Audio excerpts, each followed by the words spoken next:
Hi, this is Sanjana from Mockat, where you're mentored and coached directly by 99.9 plus percentilers. And in today's video, I'm going to talk about the plan that can take you to 99 percentile in CAT 2025, the sort of plan that top scorers follow. Now, everyone's situation is of course different. You might be preparing full-time for CAT, or you might be juggling your prep with college or work. So in this video, I'm going to have different types of schedules. There will be timestamps, so you can use that to jump to the part which is relevant for you. Whether you have a lot of time or less time, could you crack the CAT? If you follow this plan, definitely. And in both cases, I will give you a 20-week plan. Now you might be wondering, we have a little less than 22 weeks. So why are we speaking about 20 weeks? That's because life does happen. Even if you're prepping full time, disruptions can occur. So that's why I'm giving you a slightly shorter schedule. And now let's start with you if you have a light schedule. You might be in college, maybe you have just a few hours of classes or just your final year project is going on. Maybe your work itself is light or you've just graduated and you're prepping full time for CAT 2025. The advantage here is obvious. You have the time. But it also comes with twin disadvantages. Either because of a lot of time, you could procrastinate, meaning that you're pushing all of the prep to the later parts, or you're taking up too much too soon and you end up burning out before CAT. The schedule I will be sharing with you is designed to help you to make the most of your time to get to as high a score as possible without falling into either trap. But before I get to this 20-week schedule, here are 5 things that you have to keep in mind. First off, you've got to go the whole hog. Given that you have time to finish the entire syllabus, definitely do so. And that way, you're not just choosing from your strong topics in CAT, you're able to go for all of the easy and medium questions, especially when it comes to quant, and you're able to push through and practice in both verbal and DILR so that you can get a high score there, even if you're starting out not as strong right now. Second, remember that quant is fairly bulky, but it's also something which is quite bingeable. Unlike verbal and DILR where you need consistent practice, quant is something where you can push through, and in somewhere between 2 to 4 weeks, you can actually finish the entire syllabus. Now you can do this in 2 ways. You can say that I'm going to dedicate about 4 weeks completely to quant, maybe arithmetic for the first week, algebra geometry for the second week, and so on.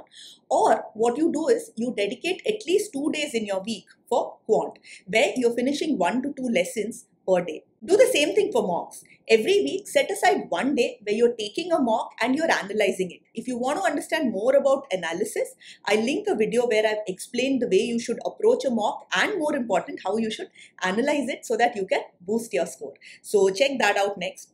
But make sure that either a few weeks for quant or every week 2 to 3 days for quant and 1 day for the mock and mock analysis is set aside. Verbal and DILR, on the other hand, are all about consistent prep. Could you stack up 5 or 6 RCs or 5 or 6 cases on 1 day? Yes, you can. But fatigue is going to set in from the third question onwards. So instead, practice daily. That could mean 1 author's POV from the Mockat site and 1 to 2 RCs every day, preferably with video solutions by someone like me. And similarly in DILR, 1 to 2 cases a day. And again, even if you get it right, you should be checking out video solutions by somebody like Vignesh who's at a 99.9 plus.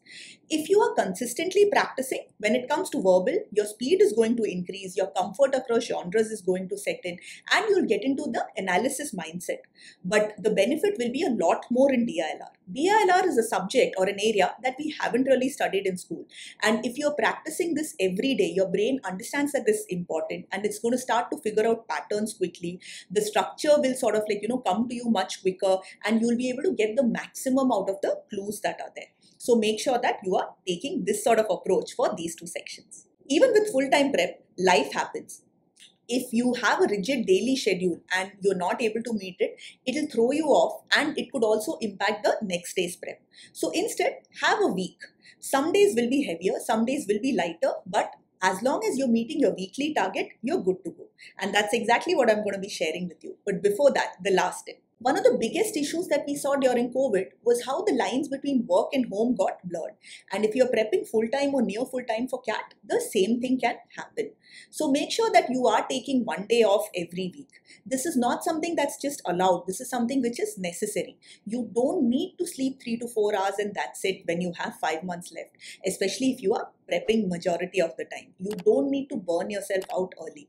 Consistency beats intensity all day long. And now, as promised, here's your 20-week schedule, which either you can start with directly or you can adapt to your pace and your strengths. So your prep is going to be split into 3 parts. The preparation itself, practice, and mocks and analysis. Since you have more time, I have actually given you a lighter prep schedule where I'm suggesting that you finish off the topics in about 6 weeks. So start off with RCs if you like English, or start off with arithmetic if you like maths. Either way, that's a great way to build the momentum.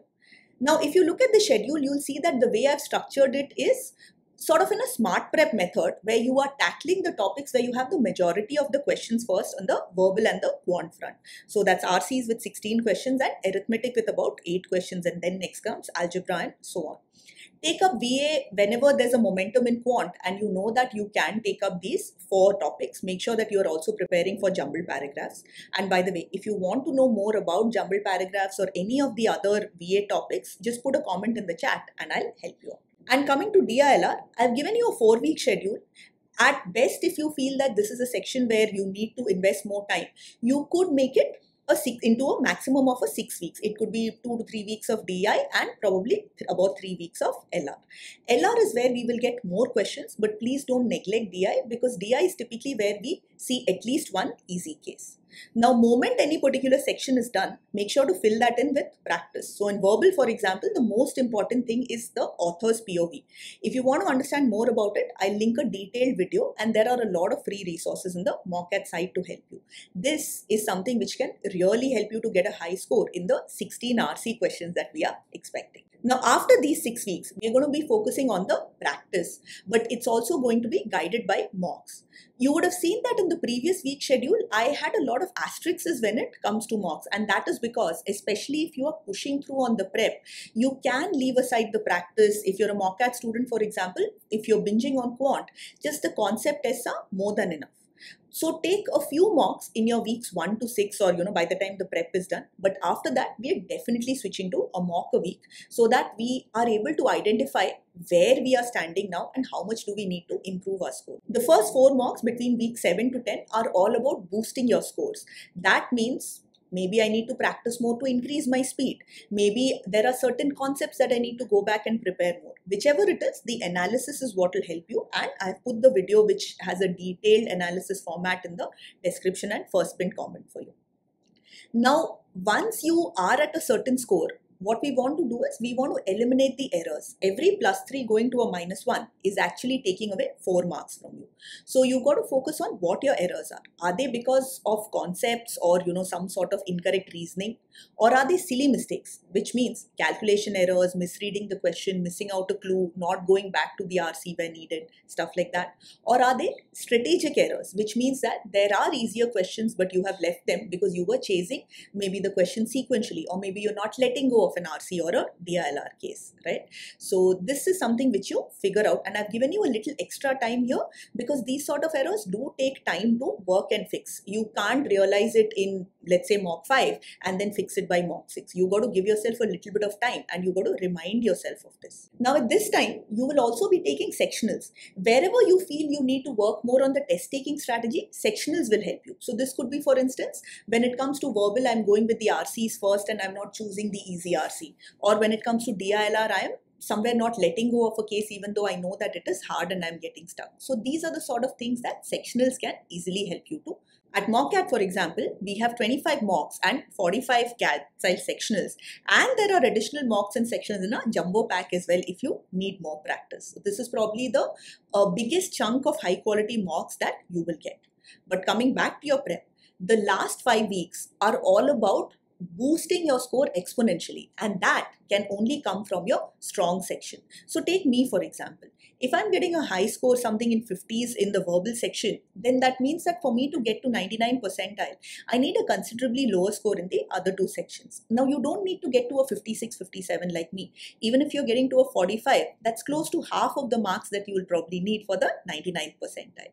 Now imagine if you're good in 2 sections. It could be verbal and DILR or quant and DILR, which is usually the case. In that case, you get an above average score in 2 sections, and your last section, probably if you're just clearing the sectional cutoff also, that is more than enough. So that's what you're focusing on in the last few weeks. This is not the time to work on weaknesses. That's going to take a lot more time and effort. But this is the time to really push through on your strong section or your strong areas and make sure that you get as high a score as possible. On the other hand, if you're someone whose college is hectic or you're working a 5 or 6 day week, but you still have some time on weekdays and majority time on weekends, then this part of the video is for you. I'll walk you through a schedule which you can use to prep for CAT 2025 without burning out or falling behind even with a packed schedule. Before we get to the 20-week schedule itself, remember to incorporate these tips into your preparation. First off, you've got to prioritize the high-value topics. RCs, arithmetic and algebra alone add up to about 30 questions. Now in DILR, I cannot tell you so much, but what I can tell you is that you will definitely get one easy case from DI, which means another 4 to 5 questions at least. 35 questions into 3 is actually giving you more marks than 99 percentile itself. So these are the topics with disproportionately high results that you've got to start with.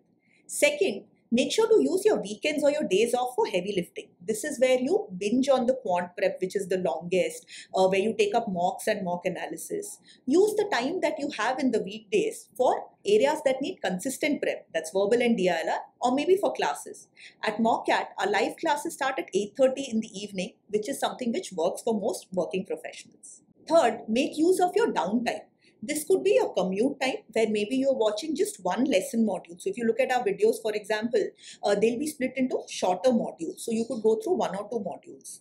Or if you have a break in between 2 lectures if you're in college, or if you have some downtime at work, this is also the time when you can prepare.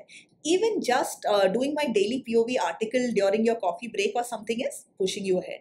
And in case if you have some work from home days, this is the time when you could squeeze in a little more prep. Now, while I would recommend that you have weekly targets, what I'll say is do some daily prep, right? So if you have a little bit longer, maybe about an hour, this can be going through part of a lesson.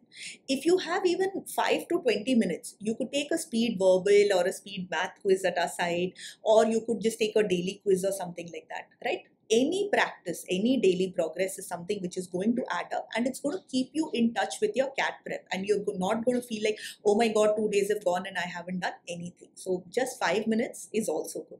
Now, when it comes to our prep, we generally think of ourselves as morning people or night owls. I am, quite a night owl, but I would definitely recommend that you do your prep in the morning or in the beginning of your day. If you're going to be leaving your prep for the evening, you will be tired. It is possible that you will push it saying that, okay, let me just do it tomorrow, or you won't be completely productive. If you're doing it first thing in the morning, you are going to be fresh, and that means that your session will be productive. You're going to retain more, and you're going to retain it for longer. And you know that your prep is definitely done. So try to incorporate this into your schedule. Along with these tips, it's important for me to highlight that if you're going to be working 14 hours a day, 6 days a week, it's going to be very difficult for you to crack CAT 2025 in 5 months. So what are certain things which you could do? You could look to switch to a role within your company or outside, which is a little less hectic. You can try and see if you have some work from home. If nothing else, your commute time at least is something that you get back. Ask your manager if you can take some study leave or some sabbatical of some sort. Now, worst case, of course, you can look to quit. Work experience, especially for a few months, is not going to add as much to your profile as a good CAT score is. That is something which typically has about 50 to 100% weightage at IIMs and other top B schools. And if you are struggling with this decision, then here's a video that you can watch which will help you decide. But now, as promised, here's your 20-week plan. If you've checked out the college plan, you'll see that this one is actually stretching it a little bit more. I'm effectively giving you 6 to 8 weeks to finish off your prep. And that is because you have less time. Start off either with RCs if you like English, or arithmetic if you like maths. Either way, look to finish this off. Once you're done with RCs, you can practice POVs. If you're a MockCat student, of course, you're sending it to me. Otherwise, you can do it from the site. In quant, use this method. We are starting with the topic where we have the maximum number of questions, that's arithmetic, and then algebra, and then geometry. On DILR, I've suggested 3 weeks for DI and then another 3 weeks for LR. You could swap it. This really depends on what you're more comfortable with. But ideally, I would recommend to finish everything. That's because you will get more cases from LR. That's how the pattern has been over the last so many years. But you do get at least one easy case from DI. So it's important to take everything up. And the way you can structure this is try to do 1 to 2 cases a day, either from within the lessons or from practice. Now, when it comes to mocks, I would recommend starting at least with one mock, especially if you're a first-time CAT taker. This will give you an idea of what the exam is like and where you stand. But you should definitely start with mocks the moment you're done with arithmetic, algebra, RCs, and at least DI, because this itself is going to be 35 to 40 questions out of a total of 68 questions. So you are good to go. Week 5 onwards, you're taking up the 4 VA lessons as well as the rest of LR and the rest of quant as well, which is essentially numbers and modern maths. I've given you a couple of additional weeks if at all you need them for the quant prep. Now in quant, remember that we are definitely prioritizing arithmetic, algebra and geometry, and only once it is done are we moving to these topics where we will typically get 2 to 3 questions from. Rest of the weeks onwards is more about taking that guidance from the mocks and getting better. When it comes to taking the mocks, focus on boosting your scores. This could be by figuring out that, hey, I need to practice a little bit more to improve my speed, because after taking the mock, there are a lot of questions which I am still able to solve. I simply ran out of time. Or it could be, hey, I am not able to solve the minimum number of questions, which means I need to go back and I need to brush up on concepts in maybe summary or maybe geometry or whatever it is, right? Another thing which really boosts our scores is eliminating errors. If you're going from a 0 or a -1 to a +3, you're increasing your score by 3 to 4 marks. And that is huge. To put it into perspective, 2 to 3 mistakes can make the difference between 98 and 99 percentile. So this is also one thing which you are looking at. In the beginning, look at errors which are around reasoning or silly mistakes, such as calculation errors or misreading the question or missing out some clue. The last 5 to 6 weeks is where you are focusing a lot more on your test taking strategy. Now here is where your strategic errors will come. Did you follow 688 and make sure that you went for all of the easy questions in quant? Did you try to find the easy RCs and DLR cases and start with them? Did you leave an RC or a DLR case which was hard and you were not understanding it or you were getting stuck, right? Same thing in quant. Did you leave a question which you know that you can't solve? So this is the part which you need to work on. This is also the time where you boost your strengths. So if you are really good at 1 or 2 sections, that is where your high point is going to come. The minimum sectional cutoffs are not super high. For general category students, they are between 70 to 85 percentile, which is, let's say, somewhere around 20 marks on the verbal front and typically about 15 marks in quant and DILR. So that's anywhere between 5 to 7 or maximum of 8 questions in verbal. But your overall score, when we look at a 99 percentile, you can typically expect it to be anywhere from 80 to 96 marks. So that's what we are prioritizing, which means you got to work on the sections which will really boost your score. So for me, that's verbal. For Vignesh, that's quant and DILR. So typically for people, it will either be verbal and DILR or quant and DILR or maybe just one section. Whatever it is, make sure that you're getting as high a score there.